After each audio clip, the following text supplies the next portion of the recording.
Romantic Reddit stories. My husband learned my native language in secret for 2 years, so he could talk to my grandmother before she passed. My name is Sophia. I am 34 years old. I live in Miami, Florida, and 2 years ago my husband did something that I did not know was happening, and that I found out about in a way that I have thought about every day since. My grandmother, her name was Rosa, she was 89 years old. She had lived in Cuba for most of her life and had moved to Miami at 74, and had never fully learned English because at 74 a new language is a different kind of challenge than it is at 24, and because the Miami community around her had always been able to accommodate Spanish. My grandmother and my husband had always had a warm relationship conducted through me as translator. I would relay his questions and her answers, and they had built a genuine affection across the translation gap that I had always found moving. My husband's name is David. He is 36 years old, American, grew up in Ohio, and spoke no Spanish when we met. He had tried to learn apps, occasional classes, but it had never become functional, and he had accepted the translation arrangement as the permanent shape of his relationship with my grandmother. Or so I had believed. My grandmother had a health decline in the spring of 2 years ago that made it clear her remaining time was limited. She was lucid but weakening, and the family had been spending more time with her, and I had been visiting more frequently. David came with me on most visits. One afternoon I was in the kitchen with my mother and my aunt, and David was in the living room with my grandmother, and I heard them talking. Not the halting exchange of someone trying to use an app vocabulary, or the simplified communication of gesture and single words. Talking. In Spanish. My grandmother was laughing. I stood in the kitchen doorway and I listened, and I did not go in because I did not want to interrupt something that was clearly its own thing. David was telling my grandmother a story about something that had happened at his work. She was responding with a story of her own. They were having a conversation the way people have conversations when they know each other's language. I went back to the kitchen, and I did not say anything to my mother or my aunt because I did not have words yet for what I had just witnessed. Later that evening, when David and I were driving home, I asked him how long. He said 2 years. He had started learning Spanish 2 years earlier with a tutor he had found through a language school. Twice-a-week sessions, private instruction, focused specifically on the conversational Spanish that would let him talk to my grandmother. He had kept it from me because he had wanted it to be something he gave rather than something I knew was coming. He had been waiting until he was ready, and he had decided that ready meant being able to make her laugh in her own language. I pulled the car over. I sat in a parking lot, and I cried for approximately 10 minutes, and David sat next to me and said nothing because he understood that the crying did not need words. My grandmother passed away 4 months later. In the last months of her life, she and David had conversations that did not go through me. Real ones, private ones, the kind that build a relationship rather than translate one. She told me once that David had a good soul. She told me this in Spanish without looking at David because she thought he did not understand. He was sitting across the room and he heard it, and he looked at me and I looked at him, and neither of us said anything, and my grandmother continued talking and did not know she had been understood. I think that was one of the best moments of my life. Update: 4 months later. David has been teaching our daughter Spanish. She is 3 years old, and she does not know she is being taught. She thinks they are playing. He uses words my grandmother used, phrases I had taught him during his 2 years of learning, the specific vocabulary of a woman who is gone now but whose language is being carried forward in a 3-year-old who laughs when her father makes the same mistakes my grandmother used to correct. I watch them sometimes from the kitchen doorway. I think about my grandmother laughing in her living room. I think about parking lots and crying, and the specific love of someone who learns your grandmother's language, so she does not have to be alone in hers. Story 2: I was going to break up with my boyfriend that night. He did not know. What happened at dinner changed everything. My name is Rachel. I am 29 years old. I live in Austin, Texas. And 2 years ago I drove to a restaurant to end a relationship that I had decided was not going to work, and I drove home from that restaurant in a different version of my life than the one I had arrived in. My boyfriend's name is James. We had been together for 2 years, and the relationship had been good in the general sense and insufficient in a specific sense that I had been trying to name for months. James was kind and present and reliable. He was also someone I had never felt fully seen by. Not because he was inattentive, but because something in the way we communicated had always left a gap that I had attributed first to newness, and then to personality, and then, in the months before that dinner, to incompatibility. I had made the decision to end it 3 days before the dinner. I had told my best friend Dana. I had thought through what I was going to say. I had arrived at the restaurant knowing what the evening was for. James did not know any of this. He had made a reservation at a place I had mentioned once 6 months earlier in a passing conversation about restaurants I wanted to try. He had remembered a passing comment from 6 months ago and had made a reservation. This was the first thing. The second thing was that when I sat down, he pushed a small notebook across the table toward me. I asked him what it was. He said he had been keeping notes. The notebook was small and worn at the edges in a way that told me it was not new. Inside it in his handwriting were observations, not grand declarations, not organized thoughts, small specific things he had noticed about me over 2 years. The way I held my coffee cup. A thing I had said on our third date that he had written down that evening because he had not wanted to forget it. Something my face did when I was working through a problem. A list of books I had mentioned wanting to read. A description of a laugh I had at something that had surprised me. 2 years of paying attention to me in a notebook I had not known existed. I sat at that table with the notebook, and I thought about the gap I had been trying to name for months, and I understood in that moment that the gap had not been his inattention. The gap had been my inability to see the specific way he was paying attention.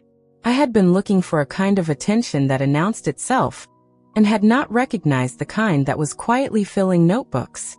I did not break up with James that night. I told him, 3 weeks later, what I had been planning to do and about the notebook and about what the notebook had changed. He was quiet for a long time, and then he said he was glad he had made the reservation at the right time. I told him he had made it at exactly the right time. We got engaged 6 months ago. We are getting married in October.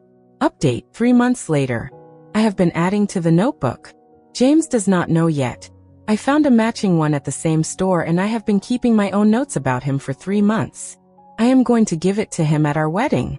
I have been writing down the specific ways I have been paying attention that I did not know I was capable of until I understood that attention was what we had both been giving each other all along. The entry from last Tuesday says he makes coffee before I wake up on the mornings when he knows I have an early call, and he does not mention it. I have been watching him not mention it for 2 years. I am writing it down now. Story 3 Romantic Reddit Stories. My husband left me a map with 27 locations marked for our 10th anniversary. Each location was a moment from our marriage. My name is Emily. I am 38 years old. I live in Chicago, Illinois, and 14 months ago my husband gave me an anniversary gift that I have described to every person who has asked about it since, and that still does not fully translate into description because the experience of it was spatial and temporal in a way that words flatten. Our 10th anniversary. My husband's name is Michael. He gave me a handmade map of Chicago with 27 locations marked and numbered. Each location had a corresponding card in a small envelope attached to the back of the map. I opened the first card. It described a specific moment from our early relationship, a bench in a park where we had sat on our second date, and where he had understood for the first time that I was someone he was going to love. The second card was a corner where we had stood in the rain arguing about something neither of us could now remember, and where he had looked at me mid-argument, and thought that he would rather argue with me than agree with anyone else. 27 locations. 27 moments from 10 years. Some of them I remembered vividly. Some of them I had forgotten, and the card restored them in a way that made the forgetting feel like something recovered rather than something lost. Some of them were his memories of moments I had not known he was having. Moments when he had been watching me from across a room, or had been thinking something he had not said, and the card was the saying of it 10 years later. We spent the weekend visiting the locations. Not all 27, some were restaurants that had closed. One was a neighborhood we had driven through once at 2 in the morning, and the specific corner no longer looked as it had. But we visited the ones we could and we stood in them and we read the cards and we were in 2 times simultaneously. The time of the moment on the card and the present moment of standing in the place where it had happened. Michael had spent 8 months building the map. He had gone back through photographs and his own memory and things I had said about specific places over 10 years. and he had assembled a geography of our marriage that I had not known existed as a map, and that turned out to be exactly the kind of map that shows you where you are by showing you where you have been. I have the map framed in our living room.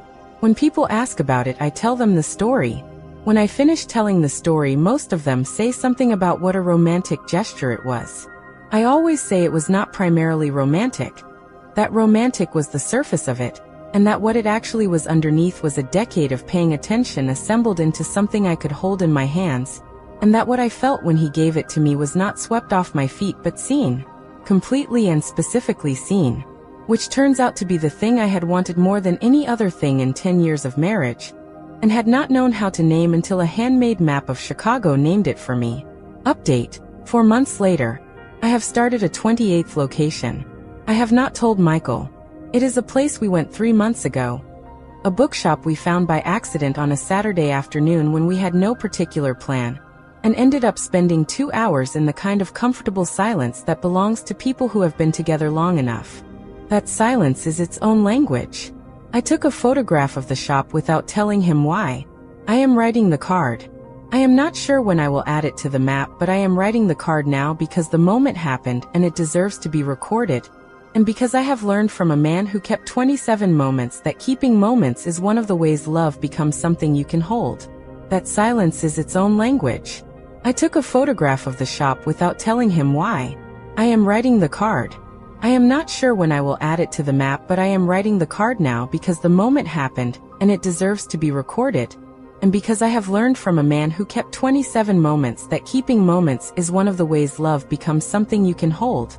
I was a stranger at his table during a crowded restaurant. 8 years later, he is my husband, and he still tells the story differently than I do. My name is Laura. I am 36 years old. I live in Seattle, Washington, and 8 years ago I sat down at a table in a crowded restaurant next to a stranger because it was the only seat available, and I was hungry and I had a book and I intended to eat my meal and read and not interact with the stranger at all. The stranger had other ideas. Not aggressive ideas. I want to be clear about that because the story of how I met my husband is sometimes told as a romantic comedy, and I want to be honest that my initial experience was closer to mild irritation at having my reading interrupted. His name is Daniel, and he is now 39 years old, and we have been married for 5 years, and he tells the story of that dinner as the story of how he knew immediately and acted on it. I tell it as the story of a man who would not let me read my book. Both versions are true. Daniel asked me what I was reading. I told him with the specific brevity of someone who is communicating that the conversation is not invited. He asked if it was good. I said yes. He asked what it was about. I told him with slightly more brevity. He said he had read something by the same author, and mentioned a specific book, and made an observation about it that was genuinely interesting, and I looked up from my menu and I engaged with the observation because it was good enough to deserve engagement. That was the beginning. We talked through both of our meals. I did not open my book. When we had both finished eating, and the restaurant had thinned out enough that sharing a table was no longer necessary, we did not move to separate tables. We stayed and we talked for another hour and a half, and I gave him my number when I left because not giving it had felt like closing a door on something that deserved to be open. Daniel called me the next day. We had our first actual date 3 days after the restaurant. He told me on that date that he had known at the restaurant. I told him on that date that I had not known at the restaurant, but that I had been interested enough not to read my book, which was more significant than it sounded. He said he had understood that in real time, and had been encouraged by the book staying closed. We got engaged after 3 years and married after 4. We go back to that restaurant every year on the anniversary of the dinner. They have our table, not because we arranged it with the restaurant. They do not know our story, but because the table in the corner is always available when we arrive on a Thursday evening in March, and we have sat at it every year for 8 years, and neither of us has ever been able to explain why it is always available, but it always is. This year when we sat down, Daniel told the story to the couple at the next table, who had asked how we had met. He told his version, the version where he knew immediately and acted on it.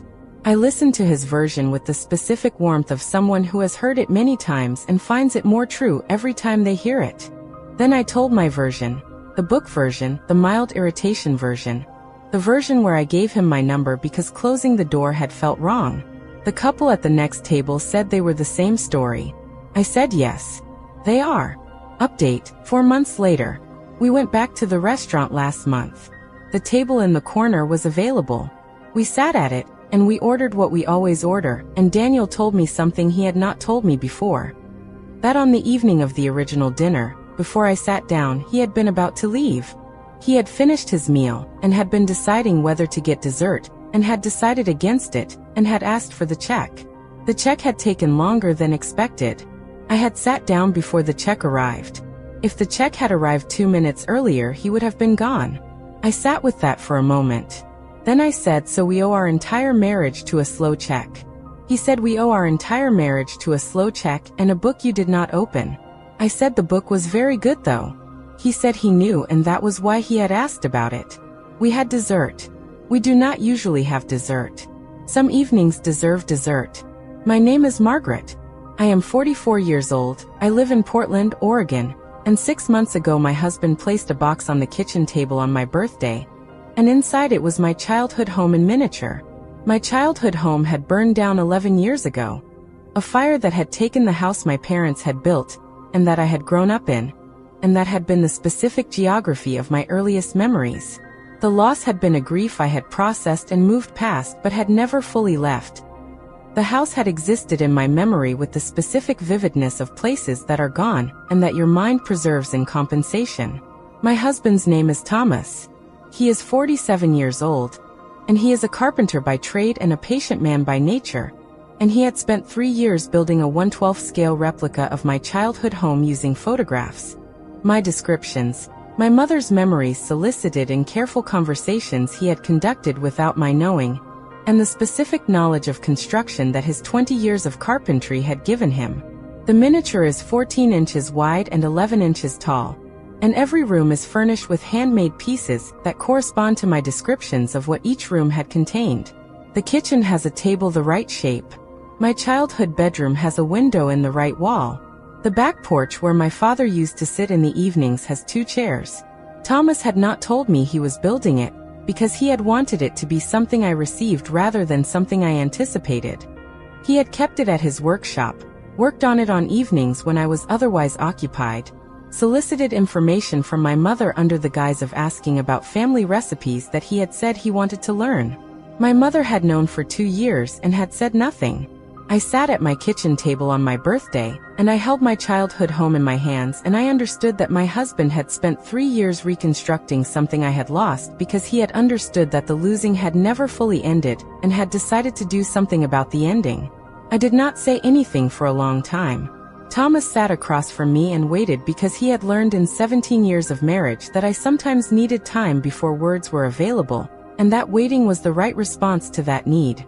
When I found words, I asked him how he had known what the kitchen table looked like. He said he had asked my mother. I asked him how he had known about the 2 chairs on the back porch. He said I had mentioned them twice in 17 years of conversation, once when we had first started dating, and once 5 years ago when we had driven past a house with a similar porch. He had written it down. Both times. I looked at him across the table. I thought about 17 years of someone writing down the things I mentioned in passing. I thought about 3 years of evenings in a workshop. I thought about my childhood home in my hands. I did not have a word for what I felt. I still do not. I think some things exceed the available vocabulary, and that the exceeding is its own kind of meaning. Update, 3 months later. My mother came to visit last month, and she saw the miniature on its shelf in our living room, and she stood in front of it for a long time without saying anything.